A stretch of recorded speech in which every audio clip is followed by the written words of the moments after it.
शिवपाल यादव जी लगातार, माननीय शिवपाल यादव जी राष्ट्रीय महासचिव और जो है नेताजी के ना रहने पर पूरे पार्टी का कारोबार शिवपाल जी के ऊपर है। शिवपाल जी ने घोसी में साबित कर दिया, लगातार गांव गली और सबसे मिलना जुलना ये दिखा दिया कि शिवपाल यादव जी समाजवादी पार्टी को पूरे देश में जिता सकते हैं। साथियों, राष्ट्रीय अध्यक्ष के नेतृत्व में, नरेश उत्तम पटेल जी के नेतृत्व में राष्ट्रीय अध्यक्ष जी का संकेत रहा कि घोसी चुनाव चाचा जी की वजह से हमने जीते हैं और चाचा जी का मनोबल बहुत ऊंचा करके प्रदेश का भार साथ देकर, और उन्होंने कहा कि हम इंडिया गठबंधन को देख रहे हैं और आप उत्तर प्रदेश के देखिए, क्या कहेंगे आजाद राय जी? जो भी राष्ट्रीय अध्यक्ष जी का जो है संदेश होगा, शिवपाल जी का जो संदेश होगा, नरेश उत्तम पटेल जी का जो प्रदेश अध्यक्ष जी का संदेश होगा, एक कार्यकर्ता हमेशा पार्टी के लिए जरने मरने के लिए तैयार हैं और 24 में लगातार जाकर घर घर जो राष्ट्रीय अध्यक्ष जी ने काम किया, लैपटॉप, कन्या विद्याधन, बेरोजगारी भत्ता, मेट्रो, लगातार राष्ट्रीय अध्यक्ष जी ने जो काम कर दिया है वो 70 साल में काम नहीं हुआ। साथियों, 100 नंबर, 108, 102 अगर किसी की देन है तो अखिलेश यादव जी की देन है। साथियों, यही काम पर 24 में हम लोग चुनाव जीतेंगे। महंगाई, बेरोजगारी हमारा अहम मुद्दा होगा साथियों, और जाति जनगणना, जितनी जिसकी जाति हो उतना उसको अधिकार मिले साथियों, ये मेन मुद्दा होगा। और इंडिया का आगाज हो चुका है। हमने प्रदेश अध्यक्ष जी के सामने कह दिया, आए थे, हमने उसी दिन कह दिया कि पिपनार गांव से इंडिया का आगाज हो गया साथियों। और घोसी में हम कह दिए थे 50,000 से जीतेंगे। हमारा 6,000 वोट जो है यह शासन के लोग नहीं पढ़ने दिए साथियों, नहीं तो हम 50,000 से ऊपर चुनाव जीतते और 4 जिला पंचायत जीते। ये संकेत क्या है जानते हैं? ये शुभ संकेत है। ये संकेत भाजपा को ख़त्म कर देगा और भाजपा के 40 मंत्री और 50 विधायक, पूरी सरकार लपट गई थी। लेकिन एक समाजवादी पार्टी का छोटा सा नेता जिसका नाम है नवरत्न यादव, वो ललकारा और सब भाजपा के अंतरिम मंत्री सब धराशायी हो गए साथियों, सब भग गए। ओम प्रकाश जी, आप बहुत अगर कद्दावर नेता हैं तो जहूराबाद में इस्तीफा देकर आकर लड़ जाइए, आपकी जमानत जब्त हो जाएगी। अभी तो आज समाजवादी पार्टी के वोट से विधायक हैं, जिस दिन आप छड़ी से लड़ जाएंगे या कमल के फूल से लड़ जाएंगे, आकर दिखा दीजिए। इस्तीफा देकर आप अगर चुनाव जीत जाएंगे तो मैं कहता हूं मैं गाजीपुर छोड़कर चला जाऊंगा, आपकी जमानत नहीं बचेगी। इस बार जो है जनता तैयार है।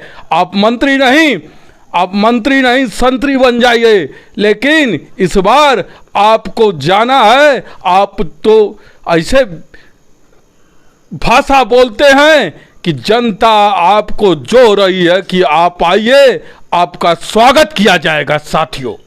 राय साहब, उन्होंने कहा कि मतारी कसम खा के कह रहा हूँ 50,000 वोट से दारा सिंह को जिता रहा हूँ और अखिलेश जी को सिपाही भेज दूंगा क्योंकि दोबारा लौट कर राजनीति में आने वाले नहीं है। मैं मतारी कसम खा रहा हूँ कि अगर जहूराबाद से अगर ओम प्रकाश जी लड़ गए तो 1 लाख से हार कर जाएंगे और वह फिर वापस कभी नहीं जहूराबाद में आएंगे। एक सवाल उन्होंने कहा कि यादवों की बुद्धि 12 बजे खुलती है, तो ये यादव राजनीति वाले नहीं, ये परिवारवाद वाले हैं। और जब भाजपा में थे तो सीधा सन्यासी बाबा को मंदिर भेजते थे, इस बार शिवपाल जी को और सबको। देखिए, हम जो है उनकी बुद्धि क्या हो गई है अब वही जाने, लेकिन रह गई बात यादव जी अगर नहीं रहते तो देश में बॉर्डर पर अगर सबसे अधिक अगर सेना में कोई है तो यादव जी हैं। अगर जो है लाठी और डंडा और अदर बैकवर्ड की रक्षा कोई करते हैं तो यादव जी लोग करते हैं साथियों। यादव जी कृष्ण भगवान की जो है वंशज हैं, इनको अगर जो कह रहा है कि बुद्धि नहीं खुली है, उसकी बुद्धि खुद एकदम भ्रष्ट हो गई है साथियों। अगर सेना के लिए कोई काम किया तो मुलायम सिंह यादव जी श्रद्धेय काम किए साथियों। वो यादव जी नहीं थे, यादव जी की बिरादरी नहीं, एक बिरादरी की बात नहीं है। अगर नहर का पानी माफ़ किए तो हर बिरादर के लिए अखिलेश यादव जी किए, लैपटॉप दिए तो हर बिरादर के लिए जो है कन्या विद्याधन दिए तो हर बिरादर के लिए दिए साथियों। अखिलेश जी ने यादव के लिए खाली काम नहीं किया है, अगर काम किया है तो हर बिरादर के लिए काम किया है। ये जो कहते हैं कि बुद्धि जो है यादव की 12 बजे खुलती है, उनकी बुद्धि खुद भ्रष्ट हो गई है। वो जो है अब क्या करे, वो तो लाचार हैं, अब मंत्री और संतरी के लिए दौड़ रहे हैं। देखिए क्या होता है। हमको लगता है कि उनकी विदाई और भाजपा की विदाई 24 में तय है, तय है, तय है। राय साहब, आखिरी सवाल है, जिस तरह से राजनीति में पीढ़ियां चली आ रही है, पिताजी भी बड़े कद्दावर नेता रहे, उनके विचारों को लेकर आप भी बड़े ऊंचाई पर हैं, कि ऐसा राजनीति में कभी आपने अनुभव देखा जिस तरह से बात का बदरसन, बात में हमेशा उल्लंघन करना, और उनका जवाब देने वाला भी एक बेटा भी निकल गया आपके पार्टी में, क्या कहेंगे इस पे? देखिए, पूरी भाजपा और पूरे ओम प्रकाश राजभर, दारा सिंह चौहान जी, सब लोग खाली एक ही हमारे नौजवान से पस्त हो गए, उसका नाम है नवरत्न यादव। वो ऐसा जवाब दे दिया कि 42,000 से घोसी में लोग हार के, और जो है नवरत्न के नाम से लोग डर रहे हैं, उसके नाम से, क्योंकि वो सीधे जवाब दे रहा है। बाजी लगाए थे नवरत्न यादव जी कि अगर चुनाव जीत जाएंगे तो 5,000 हम देंगे और एक मोबाइल, और ओम प्रकाश जी चुनाव हार गए, लेकिन नवरत्न का नाम लेने से डर रहे हैं, क्योंकि नवरत्न जो है एक ऐसा प्रचारक है पार्टी का कि वो 24 में भाजपा को हरा के छोड़ेगा साथियों। जा रही है घोसी का संकेत जो 24 को दे रही है इंडिया, क्या कहेंगे मौर्य जी को आप? नहीं, समाप्तवादी नहीं है। केशव प्रसाद मौर्य जी की बात है तो केशव प्रसाद मौर्य ने सिर्फ पार्टी में हैं, और जो है कि एक बिरादरी के नाम पे लोगों ने वोट दिया था और बिरादरी के नाम पे सरकार बनी थी, तो खाली नाम के हैं वो पार्टी में।